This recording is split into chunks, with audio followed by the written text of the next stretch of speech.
Hi. Yeah. I'm back home, which unfortunately means I do not have the guitar to play shipping up to Boston, nor do I have the rally towel. But you know what, Bruins fans, it is time to hug it out because that is a 5-2 victory over the Colorado Avalanche.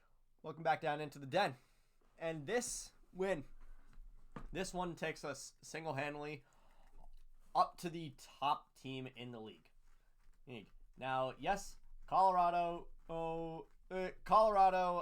Winnipeg, and Vancouver all have more wins than us, but we got those pity points. We got, losing in overtime does have its perks, I guess, even if it is still losing. And I all right, all all cards on the table. I didn't watch the first period, but I did see some of the highlights. Swayman, absolute god mode performance from him tonight. It uh, Pasternak, effortless, but still so good. And honestly, it's not even that it's not even that he didn't put in effort. It's that the plays he was making it looked like it took so little effort to make them. Which isn't a knock against him, but rather a point for him. In fact, it's 3 points for him because your boy got a hat trick tonight.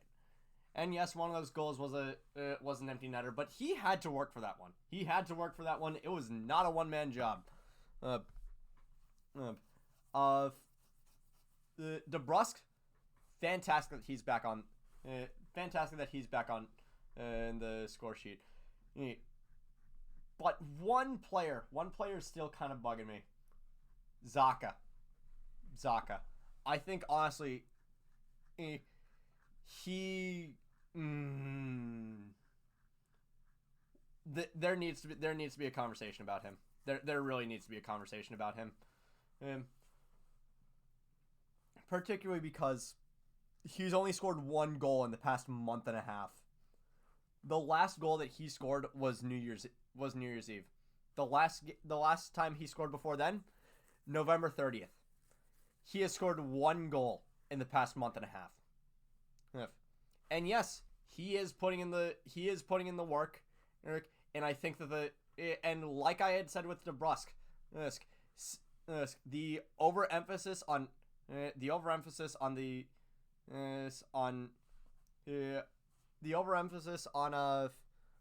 on goals that on in pure point production in is not indicative of a player's overall performance and is not indicative of their overall influence.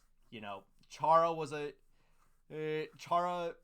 won a Norris Trophy, deservedly so.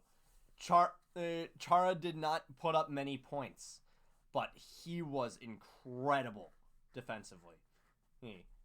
Johnny Beecher, he didn't play tonight, which is kind of frustrating, because one of the things that he does best is he can take a face-off.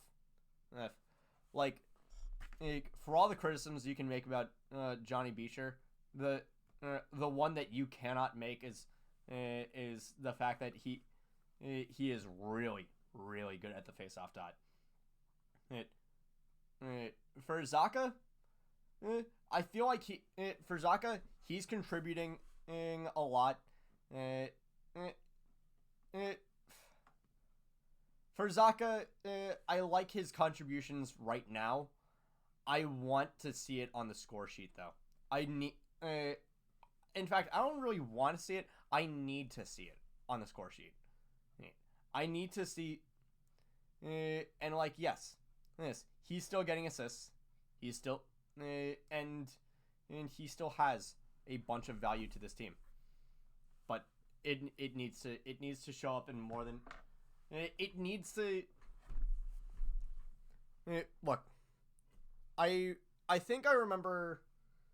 I forget who it was on short shift. It was either Ian. It was Ian, Andrew, or who is it? It was Ian, Andrew, or Thomas. One of the three of them, who said that like the best.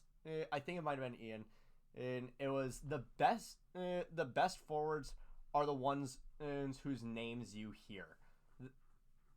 The best defensemen are the names that you don't hear. And it's what I mean. It's part of why I want Carlo back so much is because because when he's on, you barely hear his name, because he does a fantastic job of stopping plays before they happen. But that's beside the point. That's Carlo's deal. We're talking about Zacha. Zacha, fantastic job from him. In a bunch of the time, but we need to see it on the score. We need to see it on the score sheet. We need to see it on the score sheet. We need him to score.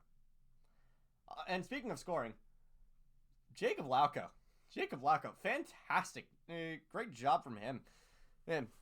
There was that little bit of controversy a little bit ago, where. Whoop. Thank you, Dad. I don't have, for some reason, OBS does not have a pause button on my laptop, so that's staying in. Because I do not feel like editing because I am tired, and also I don't think that I really have the time to edit right now because I need to be up at like 5 o'clock in the morning to get down to New York tomorrow. Long story, and it's also very personal. So I will not get into that. But Lauko, great job from him. Great game from him.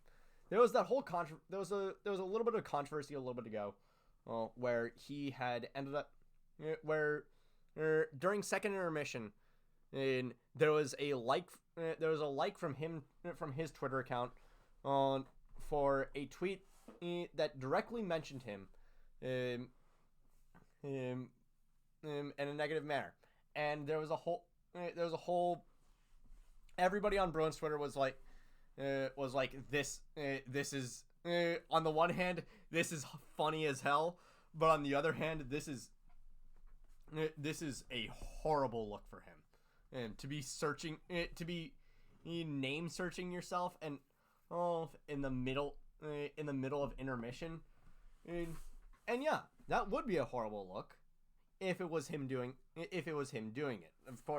Of course, we now know that he had handed off control over his Twitter account at the time to his friend in Czechia.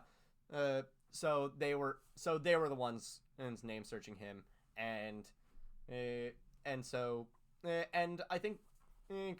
I hope honestly this was kind of a wake up call for him. Not to pay pay less attention to Twitter and pay more attention to what's on the ice, even though Lauko very much is kind of terminally online in the best way possible. I love him for that.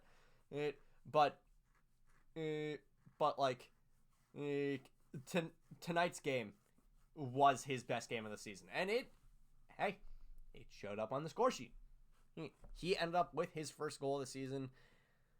Honestly, I'm a little bit surprised that it came after Boqvist's first of the season, but that's beside the point. For the first period, at least from what I can parse, Bruins are kind of caving in the Avalanche, and ends up 3-1 at the end of the first.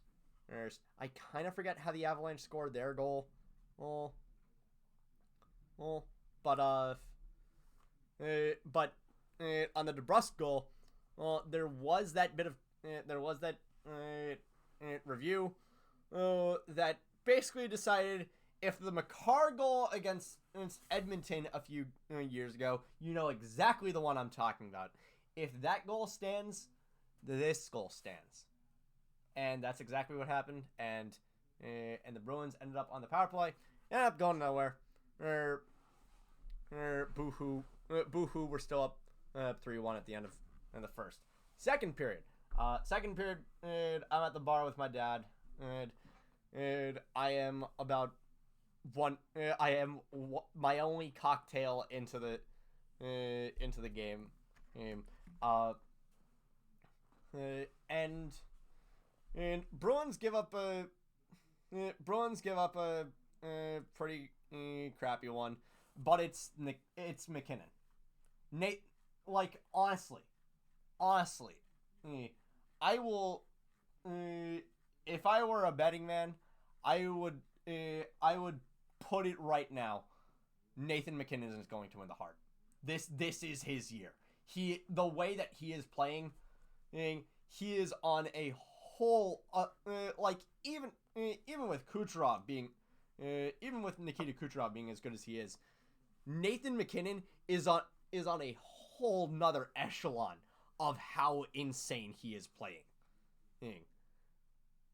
And part of me does feel like a decent chunk of that is just the difference in how good Colorado is versus how good versus how good Tampa is. Colorado obviously one of the best teams in the entire league. Tampa is sort of middle of the pack of the Atlantic Division, but still the things that Nathan McKinnon is able to do.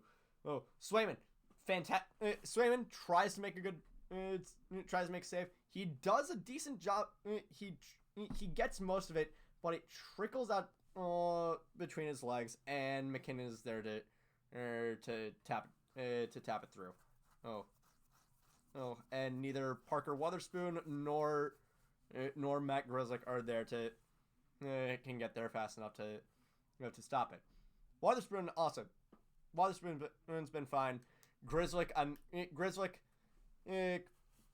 I'm not entirely sold on, but I am very happy that he's been playing better. I think that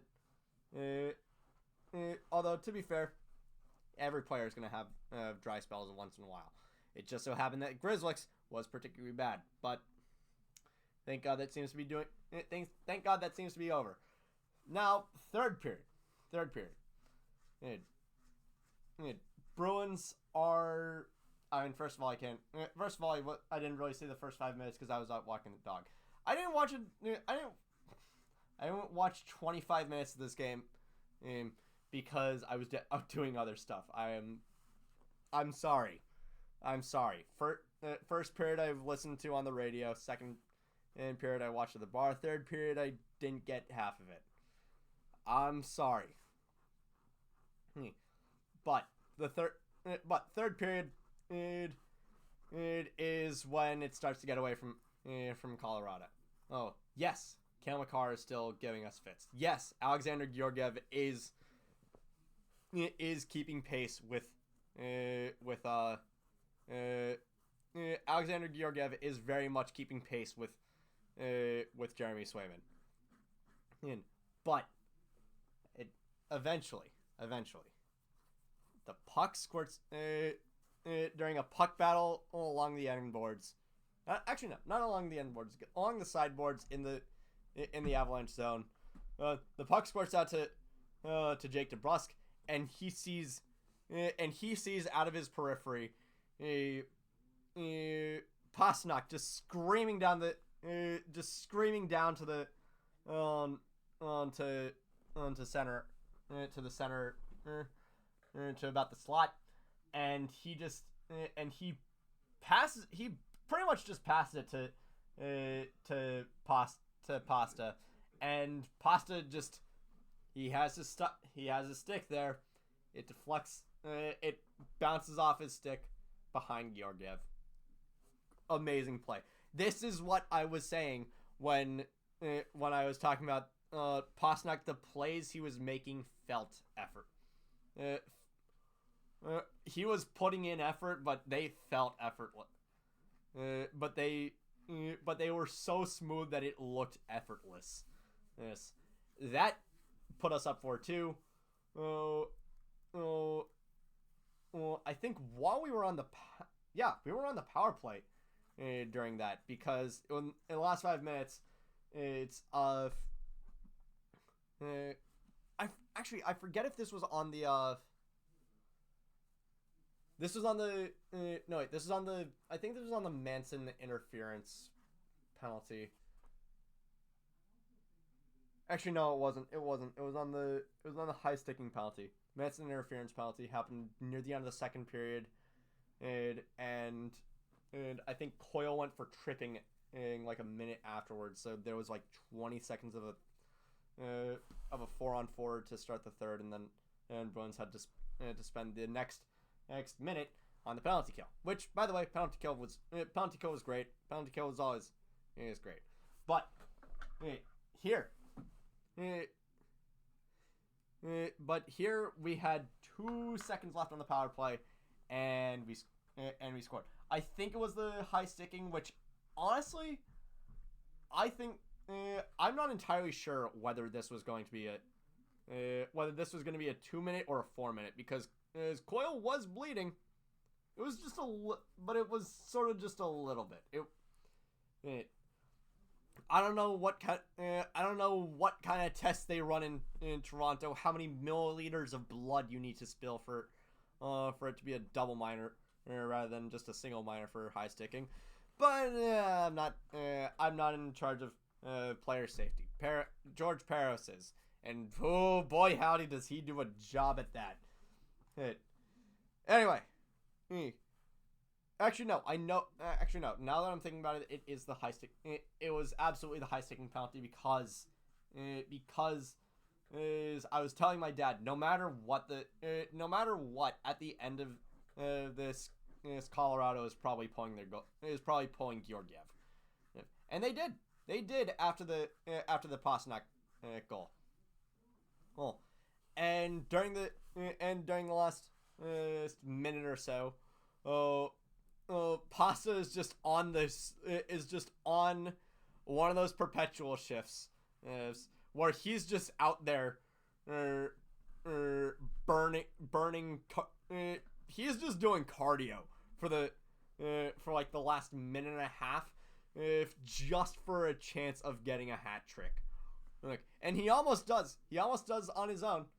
But like I said, this isn't a one-man show. This is not a one-man show. Well, and thanks to a great pass from, I think, Coyle. Well, actually, you know what? I will look it up. I am sorry for not really all right. Looking at Boston Bruins. I'm sorry for not really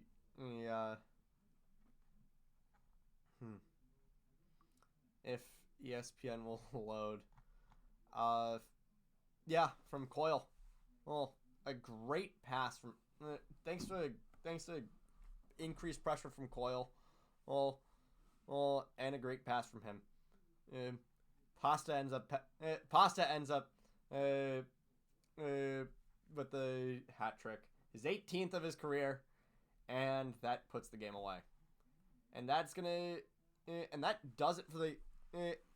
And I think that's gonna do it for tonight as well. I have to be up really early tomorrow morning, like 5 o'clock in the morning, like I said.